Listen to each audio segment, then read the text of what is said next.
Hello, my name is Oscar Peralta, and my psychological disorder that I will be discussing is a gambling disorder. A gambling disorder involves repeated problematic gambling behavior that causes significant problems or distress. It is also called gambling addiction or compulsive gambling. If you're a compulsive gambler, you can't control the impulse to gamble even when it has negative consequences for you or your loved ones. You'll gamble whether you're up or down, broke or flush, and you'll keep gambling regardless of the consequences, even when you know the odds are against you or you can't afford to lose. Your gambling goes from a fun, harmless diversion to an unhealthy obsession with serious consequences. Whether you bet on sports, scratch cards, roulette, poker, or slots, in a casino, at the track, or online, a gambling problem can strain your relationships, interfere with work, and lead to financial disaster. You may even do things you never thought you would, like running up huge debts or even stealing money to gamble. Gambling can stimulate the brain's reward system, much like drugs or alcohol can, leading to addiction. According to the American Psychiatric Association, a diagnosis of gambling disorder requires at least four of the following during the past year.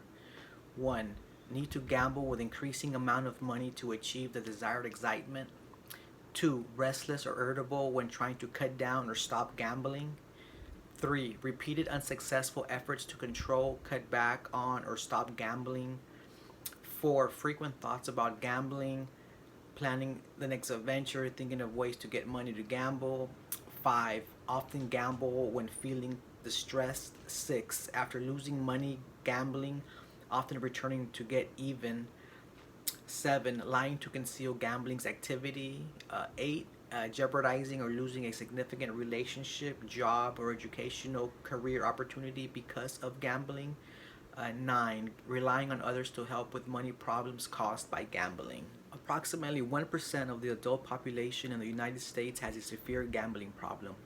The most recent research estimates that 6 to 9% of young people and young adults experience problems related to gambling, a higher rate than among adults. Preliminary research indicates that ethnic and racial minorities have higher rates of gambling problems than the adult general population. People with gambling problems often have many of the same risk factors that predispose individuals to other addictive behaviors. Other psychiatric problems such as depression, an unstable home life, and lack of peer or community support. People with gambling problems do recover. In fact, approximately one third seem to recover on their own without formal treatment. Treating compulsive gambling can be challenging. That's partly because most people have a hard time admitting they have a problem. Yet a major component of treatment is working on acknowledging that you're a compulsive gambler.